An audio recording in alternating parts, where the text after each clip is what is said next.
Hello guys, আসসালামু আলাইকুম। আশা করি সবাই ভালো আছেন।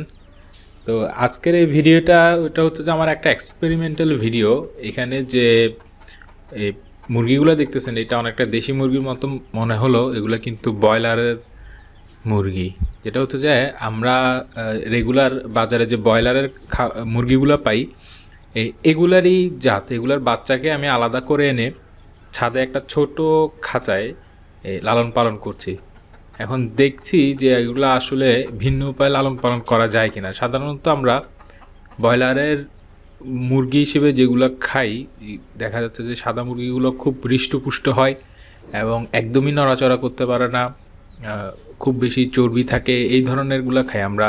ইন্ডাস্ট্রিয়াল যে ব্রয়লারের জাতগুলো খাই সেগুলো বাজারে যেগুলো অ্যাভেলেবেল, সোজা কথা। কিন্তু আমি করলাম কি, চারটা বাচ্চা এনেছিলাম। একটা খুব ছোট থাকতেই মারা গিয়েছে, কারণ শীতকালে ছিল। চারটা ব্রয়লারের বাচ্চা আলাদাভাবে কালেকশন করে এগুলোকে ঘরের ভিতর লালন পালন করার চেষ্টা করেছি। ঘরের ভিতর বলতে আমাদের যে ছাদ আছে, ছাদের সিঁড়ি ঘরের উপরেই কিছুটা জায়গা ছিল। সেখানে ছোট একটা খাঁচাতে তিনটা ব্রয়লার এখানে বেড়ে উঠছে, দেখতে পাচ্ছেন। আর লাল যে মুরগিটা দেখা যাচ্ছে, এটাও দেশি মুরগি না, এটা হচ্ছে সোনালী মুরগি। সোনালী মুরগি বলতে এটা একটা জাত, এটা আড়াইয়ার এবং ফার্মির ক্রস। ওই ব্যাপারটা পরে আসছি। এখন আমি কেন এই ব্রয়লারের মুরগিগুলোকে আলাদা করেছি, দেখা যাচ্ছে যে আমাদের দেশে অনেকেই ব্রয়লারের মুরগি নিয়ে একটা খারাপ ধারণা পোষণ করে থাকেন।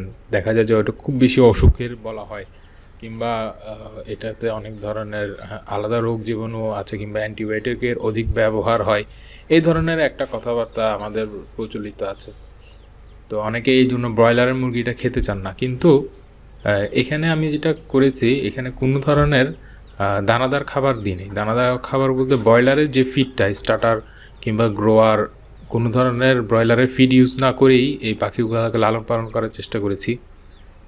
শুধুমাত্র ধানের কুড়ো এবং বিভিন্ন ধরনের শাকসবজি বলতে আমাদের বাসার মজার ব্যাপার হচ্ছে, এটা খুব মজার ব্যাপার যে বাসার যে শাকসবজির উচ্ছিষ্ট ছিল, দেখা যাচ্ছে যে লাল শাকে আমরা খেলেও একটু বাছাই করে বাসায় আম্মু কিছু ফেলে দিত, ওগুলোই এই মুরগিকে দেওয়া হয়েছে। কিংবা আমার বাসার খাবারের যে উচ্ছিষ্ট ছিল, ওগুলোর সাথে সাথেই যদি এই মুরগিগুলোকে দিয়ে দিলে এগুলো খেয়ে ফেলছে। তো দেখতে পাচ্ছেন এখানে কিন্তু ওরা খুব মজা করে এই গ্রিনগুলো খাচ্ছে। এখানে আমি আলুর শাক দিয়েছি, আলু গাছের পাতা, এটা আমাদের আলাদা আমার ছাদ বাগানের থেকে এনে কিছু দিয়েছি। এগুলো কিন্তু লাল শাক, পালং শাক, ঘাস, তারপরে অ্যালোভেরা, তারপরে পুদিনা পাতা, এই বিভিন্ন ধরনের শাকসবজি সব কিছুই ঠিকমতো খাচ্ছে। এখন আমরা ব্রয়লারে যে খাবারগুলো খাওয়াই, কিংবা দেখা যাচ্ছে ভ্যাকসিনেশনের পরে অনেক সময় অনেকে দেখা যায় যে অ্যান্টিবায়োটিকটা কোনো কারণ ছাড়া অ্যান্টিবায়োটিক ইউজ করে। আমাদের দেশে সেটা, এই অ্যান্টিবায়োটিকের মিস ইউজটা খুব বেশি। আমরা কিন্তু ফার্মার যারা ব্রয়লারের ফার্মিংটা করেন, ওনারা যদি ভালো ডাক্তারের পরামর্শই কিন্তু অ্যান্টিবায়োটিক ছাড়াও বেশ কিছু জায়গায় দেখেছি যে ব্রয়লার লালন পালন হয়, এবং উন্নত বিশ্বে কিন্তু ব্রয়লারের লালন পালনের ক্ষেত্রে অ্যান্টিবায়োটিকটা খুব কমই ইউজ করা হয়। তো এখন আমরা যেভাবে মুরগিগুলোকে আসলে খাওয়া দাওয়া দিচ্ছি, এগুলো কিন্তু একটু ভাবার সময় এসেছে। আসলে আমরা কিন্তু, আমার থেকে মনে হচ্ছে যে কোনোখানে হয়তোবা, এটা আসলে বিশেষজ্ঞরা খুব ভালো বলতে পারবে যারা পোলট্রি ইন্ডাস্ট্রির সাথে আছেন এবং এই রিলেটেড পড়াশোনা করেছেন। আমি কিন্তু পোলট্রি ইন্ডাস্ট্রির সাথে পড়াশোনা করিনি, কিন্তু জাস্ট এক্সপেরিমেন্টালি জিনিসগুলো করে দেখছি যে আসলে রেজাল্ট কী হয়। এগুলোকে কিন্তু আরও কিছু বড় করার প্ল্যান আছে, দেখা যাক এগুলো শেষ পর্যন্ত কী হয়। তো যেটা শেয়ার করলাম যে এখানের মধ্যে আমরা কিন্তু প্রচলিত যে ধারণার আমরা ব্রয়লারটা পালন করছি, সেটা থেকে একটু ডিফারেন্ট ওয়েতে হয়তো বা লালন পালন করা যায়। জাস্ট ভ্যাকসিনেশনগুলো কমপ্লিট করলে, রানীক্ষেত সো অন্যান্য ভ্যাকসিনেশনগুলো কমপ্লিট করলে কিন্তু খুব বেশি ধরনের অ্যান্টিবায়োটিক ইউজ না করেও ব্রয়লার মুরগি লালন পালন করা যায় বলে আমার ধারণা। তো এটা নিয়েও কিন্তু যেটা দেখেছি, বাইরের দেশে যেসব ব্রয়লারগুলো আছে, ওগুলো যে ধরনের সাইজ কিংবা হৃষ্টপুষ্ট হয়, কিংবা যে ধরনের অ্যাক্টিভ হয়, আমাদের দেশের বাজারে আমরা যেসব ব্রয়লারগুলো পাই, এগুলো কিন্তু অত বেশি অ্যাক্টিভ থাকে না।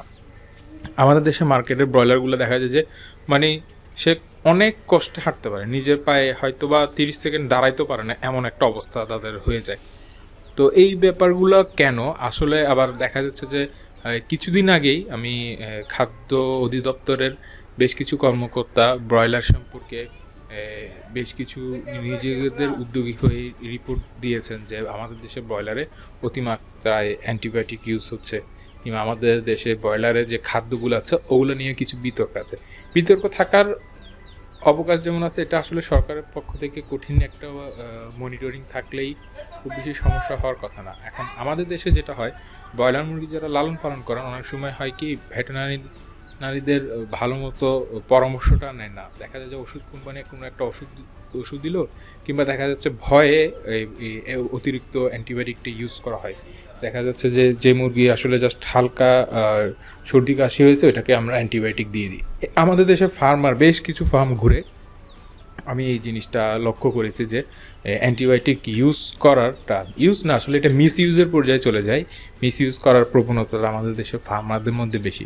ছোটোখাটো রোগেও উইদাউট এনি প্রেসক্রিপশন, কোনো বিশেষজ্ঞর পরামর্শ ছাড়াই অ্যান্টিবায়োটিক ইউজের প্রবণতাটা আমাদের দেশে দেখা যায়। এটার জন্যই কিন্তু অনেকে ব্রয়লার খেতে চায় না। এখন ব্রয়লার খেতে না চাওয়ার কারণে দেশি মুরগির টেস্ট নিতে চান, দেশি মুরগির কিংবা এখন রিসেন্টলি টার্কির অনেকে টেস্টটা নিতে চান, কারণ এগুলোতে অনেক শক্ত পাখি এবং তুলনামূলকভাবে অ্যান্টিবায়োটিকটা একটু কম ইউজ করা হয়।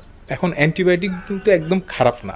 খারাপ না বলতে যেটা বলা হয়ে থাকে, মুরগির কোনো কারণে অ্যান্টিবায়োটিক দেওয়া হলে সেটা 10 থেকে 12 দিনের মধ্যেই কিন্তু তার রিয়াকশনটা তার শরীর থেকে চলে যায়। দ্যাট মিনস আমি যদি কোনো কারণে একটা মুরগিকে অ্যান্টিবায়োটিক দিয়ে থাকি, কিছু কিছু অ্যান্টিবায়োটিক সেই মুরগির শরীর থেকে 10 দিন পরেই সেই কার্যকারিতা মানে কিংবা রিয়াকশন করার জন্য যা যা পদার্থগুলো সেগুলো কিন্তু সরে যায়। এরপরে কিন্তু মুরগিটা খাওয়া সেফ। এখন অ্যান্টিবায়োটিক কোনো কারণে মুরগিকে দেওয়ার পর সেটা যদি 2-3 দিনের মধ্যে জবাই হয়, সেটা যদি মানুষের শরীরে চলে আসে, সেটার ক্ষেত্রে কিন্তু কিছুটা সাইড এফেক্ট দেখা দিতে পারে। কারণ লাইভ অ্যান্টিবায়োটিকটাই মুরগিটার মাধ্যমে কিংবা যে কোনো বার্ডের মাধ্যমে মানুষের শরীরে চলে আসলে কিছু কিছু জায়গায় পেয়েছি যেটা ক্ষতিকর শরীরের জন্য।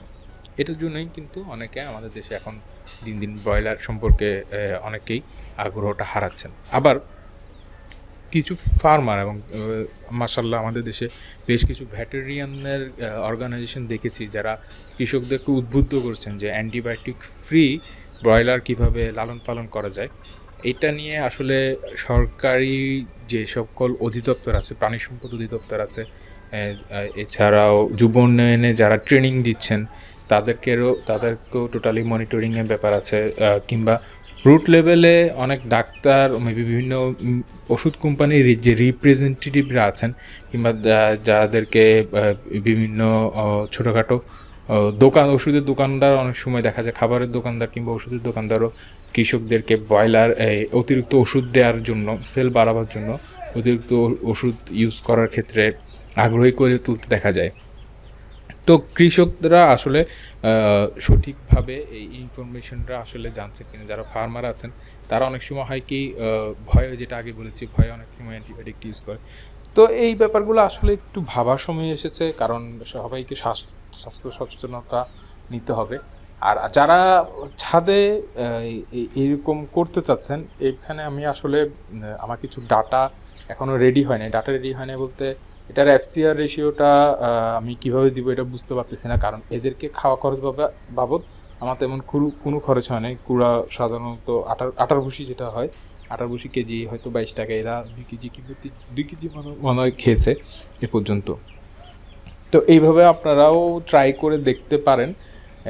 মুরগির শুধুমাত্র রানীক্ষেত ভ্যাকসিনটা দিয়ে আলাদা ছাদের মধ্যে এভাবে ছোটোখাটো পরিসরে আপনারাও ট্রাই করতে পারেন যে কীভাবে এই ছাদের মধ্যে লালন পালন করা যায় কিনা। এগুলো পরিষ্কার করার একটু ঝামেলা থাকে, এগুলো পুপস লিটারটা একটু পরিষ্কার করার ঝামেলা থাকে। পরিষ্কার পরিচ্ছন্ন মনে হয় 2-3 দিন পরে পরিষ্কার করলেই খুব বেশি নিট অ্যান্ড ক্লিন থাকে। আর একটা ব্যাপার হচ্ছে যে এখানে খাওয়া দাওয়ার খরচ হচ্ছে না। সবচেয়ে বড় ব্যাপার, আপনার অর্গানিক ওয়েতে আপনারা নিজেরা খাবারের যোগানটা দিতে পারতেছেন। ফ্যামিলির যে ছোটোখাটো নিডগুলো আছে এটার মাধ্যমেই পরিচালনা করতে পারছেন। এখন আমার যেটা দেখলাম যে সোজা কথা, ব্রয়লার মুরগিটা খুবই চঞ্চল এবং শক্তভাবেই বড় হচ্ছে। এখন এটার এফসিআর রেশিও কিংবা ফিনান্সিয়ালি কতটুকু ভায়াবল এটার কোনো ডাটা আমার কাছে নাই। জাস্ট আমি এই ভিডিওটা করেছি আমার এক্সপিরিয়েন্সটাই আপনাদের সাথে শেয়ার করার জন্য। আমার মনে হয় হয়তোবা এই ভিডিওর মাধ্যমে কারো উপকার হবেন, কিংবা কেউ ছাদে অনেকে হয়তোবা দেশি মুরগি কিংবা ব্রয়লার এগুলো করার জন্য ইন্টারেস্টেড থাকতে পারেন। তারা হয়তো এখান থেকে একটা আইডিয়া পাইতে পারেন যে কীভাবে এই ফার্মিংটা এভাবে করা যায়, কিংবা ছাদের উপরে ছোট পরিসরে কেউ যদি আলাদাভাবে যে আমাদের ব্রয়লার কিংবা সোনালি খুব সহজে লালন পালন করা যায়। এটা আমি এর আগেও দেখেছি, কিন্তু ব্রয়লারটাও দেখেছি মোটামুটি এদের গ্রোথও ভালো আসে এবং ঠিকঠাক মতো টিকে থাকতে পারে। কারণ একটু যত্ন নিলেই যে কোনো প্রাণী কিংবা আদার্স যেসব পশু পাখি আছে সবাই কিন্তু খুব সুন্দর বেড়ে ওঠে। তো সময় নিয়ে ভিডিওটা দেখার জন্য ধন্যবাদ। আর কারো যদি কোনো প্রশ্ন থেকে থাকে তাহলে এই ভিডিওর কমেন্ট সেকশনে আপনারা প্রশ্নটা করতে পারেন।